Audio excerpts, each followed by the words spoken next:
سورہ بقرہ کی آیت نمبر 217 سے ابتدا ہے۔ اعوذ باللہ من الشیطان الرجیم، بسم اللہ الرحمن الرحیم۔ يسألونك عن الشهر الحرام قتال فيه قل قتال فيه كبير وصد عن سبيل الله وكفر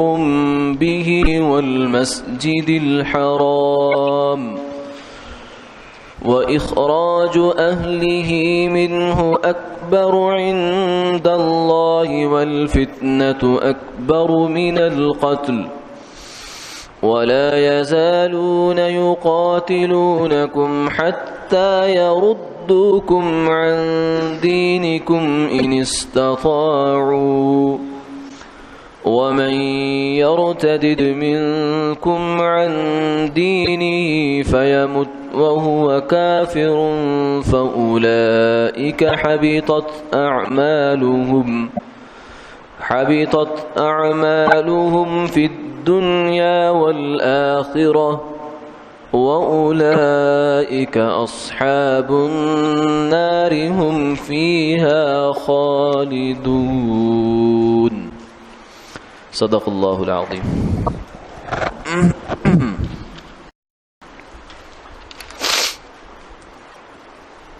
اور لوگ آپ سے حرام مہینوں میں قتال کرنے سے متعلق سوال کرتے ہیں، آپ فرما دیجئے کہ اس میں خاص طور پر قتال کرنا یعنی عمدن جرم عظیم ہے، اور اللہ تعالیٰ کی راہ سے روک ٹوک کرنا اور اللہ کے ساتھ کفر کرنا اور مسجد حرام یعنی کعبہ کے ساتھ اور جو لوگ حرام کے اہل تھے ان کو اس سے خارج کر دینا جرم عظیم ہے اللہ تعالیٰ کے نزدیک، اور فتنہ پردازی کرنا اس قتل خاص سے بدرجہ بڑھ کر ہے، اور یہ کفار تمہارے ساتھ ہمیشہ جنگ رکھیں گے اس غرض سے کہ اگر خدا نہ کرے قابو پائیں تو تم کو تمہارے دین اسلام سے پھیر دیں، اور جو شخص تم میں سے اپنے دین سے پھر جائے پھر کافر ہی ہونے کی حالت میں مر جائے تو ایسے لوگوں کے نیک اعمال دنیا اور آخرت میں سب غارت ہو جاتے ہیں، اور ایسے لوگ دوزخی ہوتے ہیں اور یہ لوگ دوزخ میں ہمیشہ رہیں گے۔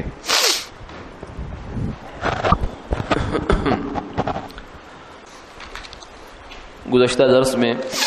یہ بات آئی تھی کہ جہاد اسلام کا ایک اہم فریضہ ہے۔ آپ صلی اللہ علیہ وسلم نے فرمایا کہ جہاد اسلام کی چوٹی ہے، اور فرمایا کہ میری اس امت کی رہبانیت کہتے ہیں دنیا کے تعلقات سے منہ موڑ لینا اور اللہ کے لیے یکسو ہو جانا۔ اس آیت میں اس کی ایک شکل تھی جو بعد میں بہت بگڑ گئی، تو آپ نے فرمایا کہ میری امت میں رہبانیت نہیں ہے، ہاں میری امت کی اگر رہبانیت ہے تو وہ جہاد ہے،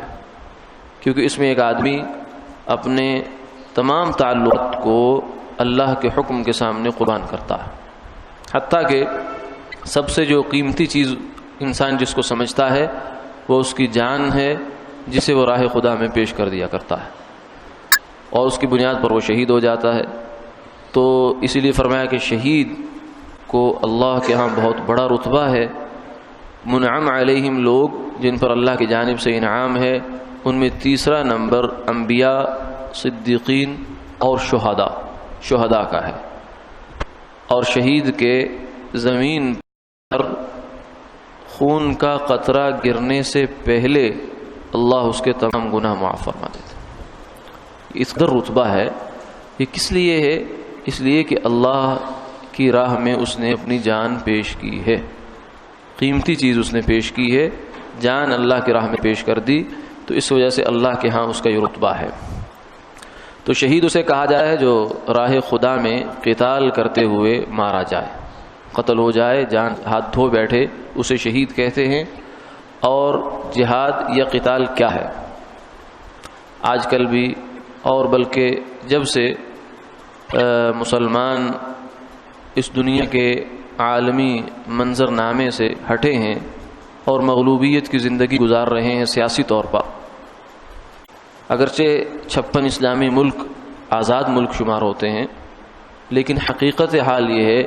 کہ یہ مکمل آزاد نہیں ہے، مکمل آزادی ابھی ان کو حاصل نہیں ہے، لیکن جتنی بھی ہے غنیمت ہے۔ تو اس سے پہلے ایک زمانہ تھا کہ مسلمان دنیا کے منظر نامے پر ایک برابر کی بلکہ بڑی طاقت بن کر رہتے تھے، تو اس وقت کے حالات کچھ اور تھے، اب کے حالات کچھ اور ہیں۔ تو جب سے یہ معاملہ ہوا ہے تب سے لے کر مسلمان غیروں کے طعن و تشنیع کے اندر ہیں۔ اسلام جو ہے مسلمان بھی نشانے پر ہیں اور اسلام بھی نشانے پر ہے۔ اسلام کا ایک ایک حکم جو ہے اس کو تختہ مشق بنایا جا رہا ہے، اور اعتراض کیا جاتا ہے کہ اسلام میں یہ کیوں ہے، یہ کیوں ہے، یہ کیوں ہے، یہ کیوں ہے۔ تو اسی میں سے جو بکثرت اسلام کے احکامات پر اعتراضات ہوتے ہیں، ان میں سے ایک جو چیز سب سے نمایاں ہے وہ جہاد ہے۔ غیر مسلم بھی اس چیز کو نمایاں کرتے ہیں، اور پھر خود اس کے نتیجے میں ہمارے مسلمان جن کو اسلام کے اس حکم کا تفصیلی علم نہیں ہوتا، وہ بیچارے بھی الجھن کا اور پریشانی کا شکار ہو جاتے ہیں۔ تو اس لیے اس حوالے سے جو تصور ہے وہ بہت واضح ہونا ضروری ہے، تاکہ کسی غلط فہمی میں انسان نہ پڑے اور کوئی غلط نظریہ اس کے دماغ میں اور دل میں نہ بیٹھ جائے۔ تمہیداً یہ بات سمجھنی چاہیے کہ جب سے انسان دنیا میں آیا ہے کم و بیش تب سے لے کر لڑائیاں چل رہی ہیں،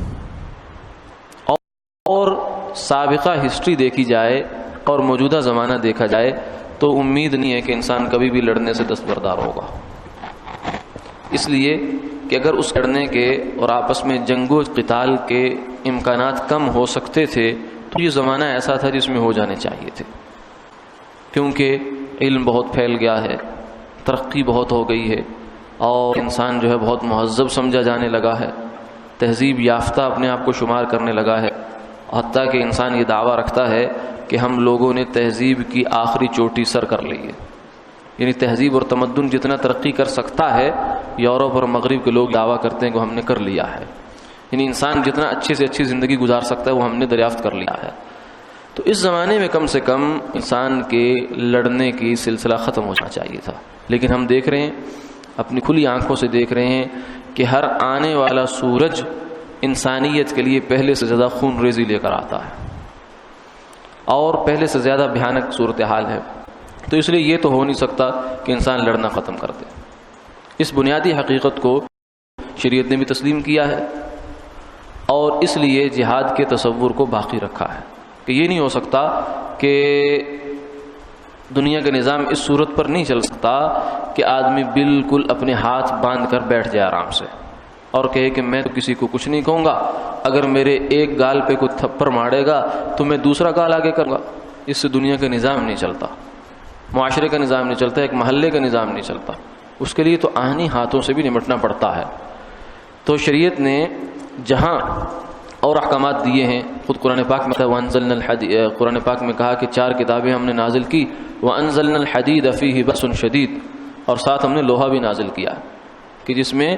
بہت سختی ہے اور لوگوں کے لیے اس میں فوائد ہیں۔ تو اللہ تعالیٰ نے یہ نظام ساتھ رکھا ہے کہ مذہب کے اندر اس کو بطور ایک حکم کے شامل کر دیا ہے، یعنی اسلام نے جہاد کو، یعنی قتال کو، جو کہ لوگ لڑا کرتے تھے، اب بھی لڑے ہیں اور قیامت تک شاید لڑتے ہی رہیں گے، اس لڑائی کو اسلام نے ایک مہذب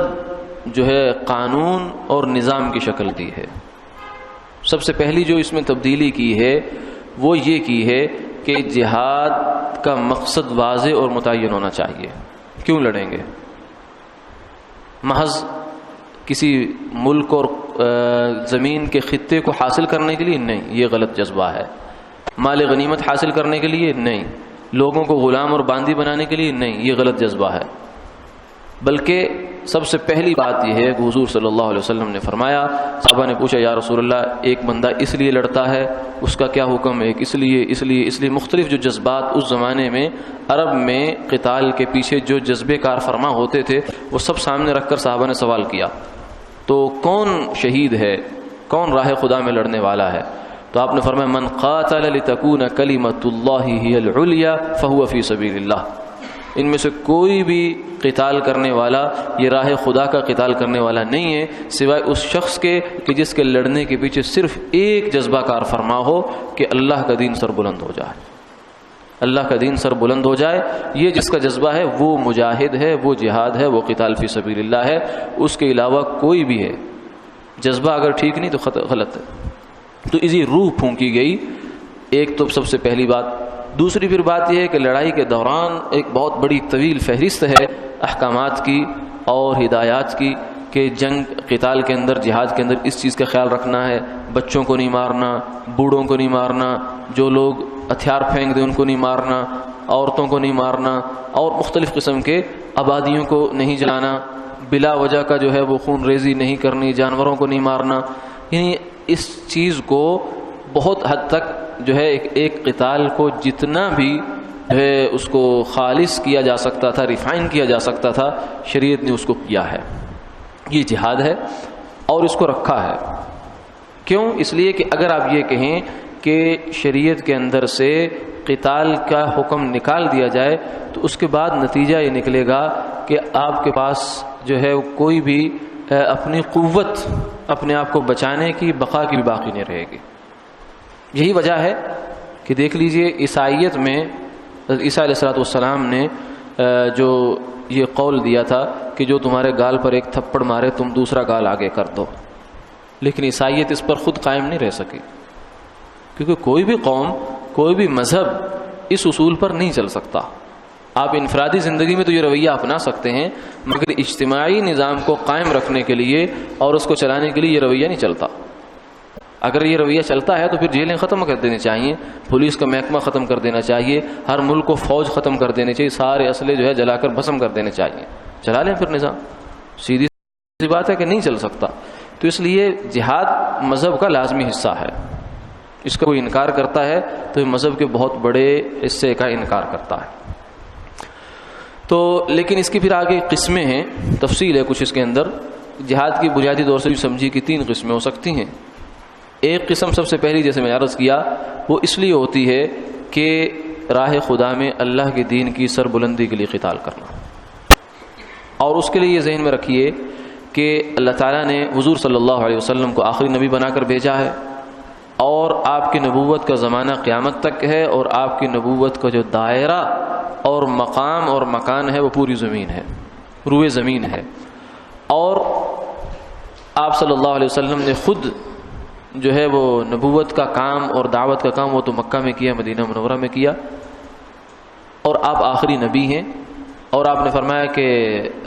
مجھے اس لیے بھیجا ہے کہ میرا دین جو ہے سب ادیان پر غالب آ جائے۔ کہ اللہ تعالیٰ نے، آپ نے خود فرمایا امرت ان اقاتل الناس حتی یقولوا لا الہ الا اللہ، مجھے اس وقت تک لوگوں سے قتال کا حکم دیا گیا ہے جب تک وہ لا الہ الا اللہ یعنی کلمہ نہیں پڑھ لیتے۔ تو سب سے پہلے جہاد وہ ہے جو ایک نظریے کی بنیاد پر کیا جاتا ہے کہ دین کی سربلندی اور غلبے کے لیے۔ کیوں؟ اس لیے کہ جو لوگ کفر پر ہیں وہ مسلمان کے نقطہ نظر سے، اور حقیقت حال بھی یہی ہے کہ وہ ایک شر کی زندگی گزار رہے ہیں، خیر کی زندگی نہیں گزار رہے، دنیا کے اعتبار سے بھی اور آخرت کے اعتبار سے بھی۔ اسی لیے حضرت ربیع ابن عامر رضی اللہ تعالی عنہ صحابی رسول ہیں، وہ جب کسریٰ کے دربار میں گئے تو انہوں نے ان سے پوچھا، تفصیلی واقعہ ہے، بہت دلچسپ واقعہ ہے، لیکن خلاصہ اس کا عرض کر رہا ہوں کہ انہوں نے سے پوچھا کیوں آئے ہو؟ انہوں نے کہا ہم آئے نہیں، ہمیں بھیجا گیا ہے۔ اللہ ابتعثنا لنخرج العباد من عبادت العباد الى عبادت رب العباد ومن جور الادیان الى عدل الاسلام۔ اللہ نے ہمیں بھیجا ہے، کس لیے بھیجا ہے؟ کہ بندوں کو بندوں کی غلامی سے نکال کر اللہ کی غلامی میں لے آؤ، اور انسانیت کو ادیان کے جو جھوٹے ادیان، محرف ادیان، تحریف شدہ ادیان، دین، ان کے اندر جو انسانیت جکڑی ہوئی ہے اس کی زنجیریں توڑو، کاٹو، اور اسلام کے عدل سے اس کو روشناس کر دو۔ یہ ہمیں پیغام، یہ ہمیں ذمہ داری دے کر اللہ نے بھیجا ہے۔ تو یہ ایک ذمہ داری ہے، اسے کہتے ہیں جہاد اقدامی، یعنی مسلمان اپنے ملک میں موجود ہیں، ان کی ایک ذمہ داری یہ بنتی ہے کہ وہ اسلام کی دعوت لے کر کافر ملک کے پاس جائیں اور وہاں جا کر ان کو دعوت دیں، جیسے صحابہ نے دی کہ مسلمان ہو جاؤ، سب سے پہلا آپشن، اگر تم مسلمان ہوتے ہو، تم ہمارے بھائی ہو، ہمارے سروں کے تاج ہو، ہم تمہارا مال نہیں لینا چاہتے، تمہاری زمین نہیں لینا چاہتے، کچھ نہیں لینا چاہتے، ہم تو چاہتے ہیں کہ تم خیر میں آ جاؤ، تم ہمیشہ ہمیشہ کی کامیابی میں آ جاؤ۔ پہلی سب سے دعوت ان کو دے دی جاتی ہے۔ تو اسی سے فرمایا کہ اسلام جو ہے اس کا جو نظریہ جہاد ہے یہ زمینیں قبضانے کے لیے نہیں ہے، یہ تو لوگوں کی زندگیاں بدلنے کے لیے ہے۔ اگر وہ بدل جاتی تو اچھی بات ہے۔ حضرت عمر بن عبدالعزیز رحمہ اللہ کے زمانے میں ایک گورنر نے ان کو لکھا کہ حضرت فلاں علاقے کے بہت سارے لوگ عیسائی تھے، جزیہ دیتے تھے، ٹیکس دیتے تھے گورنمنٹ کو، ٹیکس ویسے میں سمجھانے کے لیے کہہ رہا ہوں ورنہ جزیہ ٹیکس نہیں ہوتا، ایک اور چیز ہے۔ تو فرمایا کہ وہ بہت لوگ کثرت سے مسلمان ہو رہے ہیں، تو مجھے اندیشہ پڑ گیا ہے کہ جزیہ کم ہو جائے گا، ایک بہت بڑی آمدن کا ذریعہ کم ہو جائے گا۔ تو عمر بن عبدالعزیز رحمہ اللہ نے اس کو آگے سے لکھا، فرمایا بھولے بادشاہ، بعث رسول اللہ صلی اللہ علیہ وسلم ہادیا ولم یبعث جابیا، کہ حضور دنیا میں ہدایت لے کر آئے تھے، اسلام لے کر آئے تھے، ٹیکس کلیکٹر بن کے تھوڑی آئے تھے کہ لوگوں سے مال بٹورو۔ اگر مال ان کو چاہیے ہوتا تو احد پہاڑ سونا بنوا لیتے، انہیں تو مال چاہیے نہیں تھا۔ ہاں یہ ضرور چاہیے تھا کہ ہر کچے پکے گھر میں دین داخل ہو جائے، وہ چاہے جیسے بھی داخل ہو، بعز عزیز او بذل ذلیل، کسی عزیز کی عزت کے ساتھ یا ذلیل کی ذلت کے ساتھ داخل ہو، یہ دین داخل ہونا چاہیے۔ تو یہ وہ پہلا قسم ہے جہاد کی جو صرف نظریے کی بنیاد پر قتال کیا جاتا ہے، لڑا جاتا ہے، اور اسے اقدامی جہاد کہا جاتا ہے۔ یہ بھی ثابت ہے، خود حضور صلی اللہ علیہ وسلم سے ثابت ہے اور صحابہ سے بھی ثابت ہے۔ یہ کیسر و کسرا، روم فارس کی جو سلطنتیں تھیں، آپ کو اسی طریقے سے اسلام میں داخل ہوئی۔ اور دوسری قسم ہے دفاعی جہاد۔ دفاعی جہاد کا مطلب یہ ہے کہ ہم اپنے ملک میں آرام سے بیٹھے ہیں، امن سے بیٹھے ہیں، لیکن کافر ہمارے اوپر حملہ آور ہو جاتے ہیں، کوئی دوسرا ہمارے اوپر حملہ آور ہو جاتا ہے، تو اس کے خلاف لڑنا، اسے دفاع کرنا کہتے ہیں، سیلف ڈیفenس کہتے ہیں اس کو، اپنا دفاع۔ تو ایک قسم یہ بھی سیرت میں موجود ہے۔ جنگ خندق جو تھی وہ اسی قسم کی تھی، اور جنگ احد بھی ایسی ہی تھی۔ ہاں جو بدر تھی وہ اقدامی جہاد تھا، آپ صلی اللہ علیہ وسلم نے پیش قدمی کی تھی اور جا کر قافلے کے اوپر حملہ کرنے کی تدبیر سوچی تھی۔ اور تیسری قسم جو ہے وہ ہے ظلم کے خلاف جہاد، کہ کسی علاقے میں کوئی لوگ مسلمان ہیں، حتیٰ کہ کافر بھی اگر کسی علاقے میں مسلمان ہوں، ان کے اوپر ظلم ہو رہا ہے، وہاں کے حکمران، وہاں کے مقتدر طبقہ جو ہے ان کو پیس رہا ہے، ان پر ظلم کر رہا ہے، ان کا استحصال کر رہا ہے، تو اب ان کو بچانے کے لیے جہاد کرنا، قتال کرنا، یہ بھی ایک حکم ہے۔ اور وہ چاہے وہ مظلوم جو ہے وہ کافر ہی ہو، کیونکہ مظلوم جو ہے وہ اللہ کی مدد اس کے ساتھ ہے، چاہے وہ کافر ہی ہو۔ جیسے فرمایا اتقی دعوت المظلوم، کہ مظلوم کی بد دعا سے بچا کرو۔ کیوں؟ اس لیے کہ فإنہ لیس بینہ وبین اللہ حجاب، کہ مظلوم کی بد دعا کے درمیان اور اللہ کے درمیان کوئی رکاوٹ اور کوئی حجاب نہیں ہوا کرتا۔ تو یہ تیسری قسم ہے جہاد کی۔ تو یہ تینوں قسمیں جہاد کی شریعت سے ثابت ہیں، اور قیامت تک جب تک دین اسلام باقی ہے یہ ثابت ہے، باقی رہیں گے۔ اب ہمارے زمانے میں جیسے میں نے شروع میں عرض کیا کہ چونکہ جہاد پر اعتراضات مختلف قسم کے ہونا شروع ہو گئے، اور غیر مسلموں نے یہ اعتراض بھی کیا کہ اسلام جو ہے تلوار کے زور سے پھیلا ہے، اسلام میں بذات خود کوئی نظریے میں کوئی خوبی نہیں تھی، بلکہ لوگوں کو پکڑ پکڑ کے مسلمان کیا گیا۔ تو یہ بہت چلتا ہوا اعتراض ہے، لیکن بہت بودا اعتراض ہے۔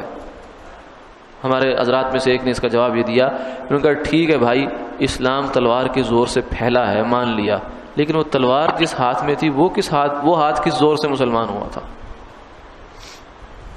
وہ تلوار آخر خود ہی چلتی گئی یا کسی ہاتھ نے پکڑی تھی؟ صحابہ کا ہاتھ تھا،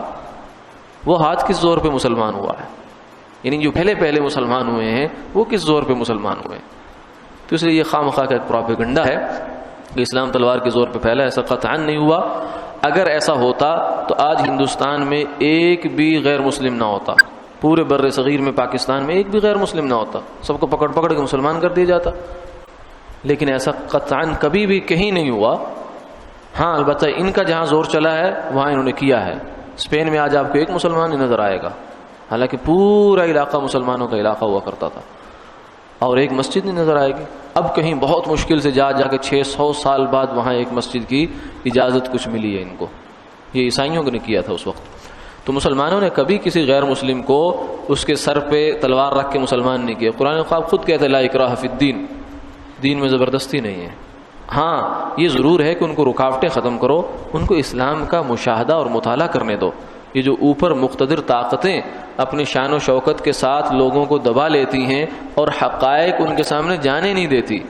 تو یہ جب تک ان طاقتوں کی شوکت اور شان نہیں توڑی جائے گی اس وقت تک عوام تک آپ کی بات نہیں پہنچ سکتی۔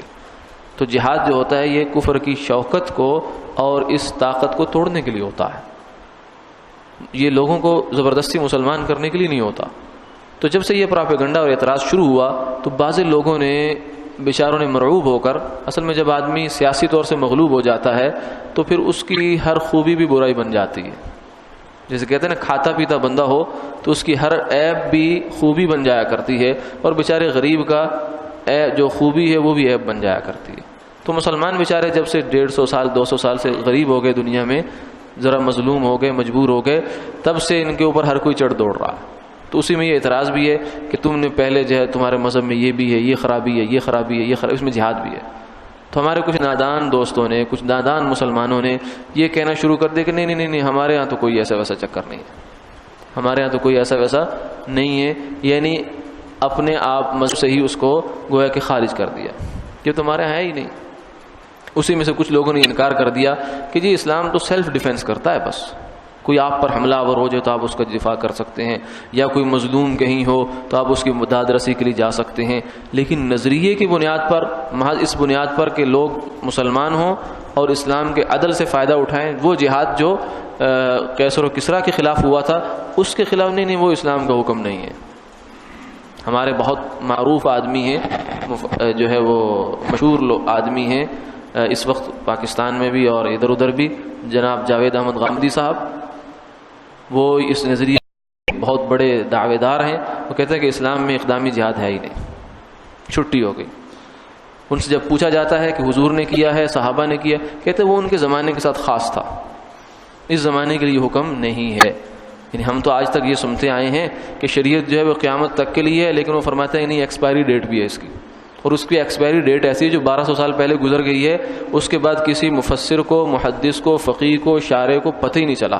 اور آج 1400 سال بعد آ کر ان کو خبر ہوئی ہے کہ یہ تو 1200 سال پہلے ایکسپائر ہو گیا تھا، ابھی تک چل رہا ہے۔ تو اللہ حفاظت فرمائے، اور ایسے نظریات سے اللہ حفاظت فرمائے۔ تو یہ تقریباً مختصر سا خلاصہ ہے جہاد کا۔ اور آج کی آیات میں ہم دیکھتے ہیں کہ قرآن پاک یہ کہتا ہے کہ تم چاہے خود سے جتنے اچھے بچے بننے کی کوشش کرو، کافروں سے توقع نہ رکھنا کہ تمہیں چھوڑ دیں گے۔ وَلَا يَزَالُونَ يُقَاتِلُونَكُمْ حَتَّى يَرُدُّوكُمْ عَنْ دِينِكُمْ إِنِ اسْتَطَاعُوا، کہ وہ تم سے لڑتے رہیں گے ہیلوں سے، بہانوں سے، کبھی کوئی بہانہ بنا کر، کبھی کوئی بہانہ بنا کر، جب تک تم اپنے دین سے پھر نہیں جاتے۔ انہیں یہ بات قطعاً گوارا نہیں کہ آج مسلمان، اس وقت بھی دنیا میں مسلمان پورے اسلام کے ساتھ زندگی گزاریں، کسی خطے میں، دنیا کے کسی خطے میں کافروں کو ایک منٹ کے لیے بات گوارا نہیں، حالانکہ بہت مہذب ہو چکے ہیں، نہیں گوارا۔ تو جب وہ اس چیز کو گوارا نہیں کرتے اور وہ چڑھ دوڑتے ہیں، وہ کہتے ہیں قطعاً ہمیں گوارا نہیں ہے کہ اس وقت جو ہمارا ورلڈ آرڈر ہے اس کے خلاف کوئی بولے، کوئی چلے، ہم جیسے چاہیں گے دنیا کو چلائیں گے۔ یہ مسلمان کون ہوتے ہیں بیچ میں اپنی بات ہانکنے والے؟ تو ان کو کچل دو۔ حتیٰ کہ ان کے بعض لوگوں نے یہ بھی کہا، ایک رارٹی ان کا مفکر ہے، وہ کہتا ہے کہ جو بندہ ہمارے اصولوں کو نہیں مانتا، 3 اصول ہیں بڑے بڑے، آزادی، ترقی اور مساوات، یعنی اسلام کا پرچار کرتا ہے، اس کے مقابلے میں ہماری تہذیب کو نہیں مانتا، اس کے ساتھ ڈائیلاگ نہیں ہے، مکالمے کی ضرورت نہیں، اس کو ایسے ختم کرو جیسے جراثیم کو ختم کیا جاتا ہے، دنیا سے ختم کر دو ان کو۔ تو یہ ہاں کور انہوں نے بہت اچھے اچھے منہ پر چڑھا رکھے ہیں کہ ہم جو ہے انسانی حقوق کے محافظ ہیں، ہم یہ ہیں، ہم وہ ہیں، ہم فلاں ہیں، ہم فلاں ہیں، لیکن اندر سے قرآن پاک ان کی حقیقت بتا رہا ہے۔ دوسرے پارے میں بتاتا ہے وَلَن تَرْضَىٰ عَنْكَ الْيَهُودُ وَلَا النَّصَارَىٰ حَتَّىٰ تَتَّبِعَ مِلَّتَهُمْ، کہ یہ سب جنگیں دراصل نظریے کی جنگیں ہیں، دراصل جنگ دین کی جنگ ہے۔ اگر مسلمان دین سے دستبردار ہونے کے لیے تیار ہے تو کافر اس کا دوست ہے، اگر مسلمان تیار نہیں تو کافر اس کا دوست نہیں ہو سکتا۔ تو یہ ایک تصور ہے جہاد کا جو ذہن میں رہنا چاہیے. باقی یہ الگ بات ہے عملاً اب اقدامی جہاد کی نوبت پتہ آئے گی کہ نہیں آئے گی، کب آئے گی، لیکن بہرحال یہ ایک شریعت کا حکم ہے اور قیامت تک حکم باقی رہے گا. عملی اس کی نوبت آئے یا نہ آئے، جیسے تیمم ایک حکم ہے ہمارا، زندگی بھر کسی کو نوبت نہیں آتی، لیکن آدمی کے ایک حکم ہی نہیں ہے، تو یہ ایک بالکل زیادتی ہوگی اور شریعت کا جو ہے اس کے ساتھ اس کے اندر ایک بہت غلط بات ہوگی کہ شریعت کا حکم جو ثابت ہے، مفسرین محدثین اس کو بیان کرتے آئے ہیں، آج ہم اٹھ کر یورپ سے مغرب سے متاثر ہو کر کہتے ہیں یہ حکم ہی نہیں ہے، شریعت میں یہ حکم ہی نہیں ہے، تو یہ بہت بڑی زیادتی ہے. اللہ تعالی ہماری حفاظت فرمائے اور ہمیں سمجھ عطا فرمائے.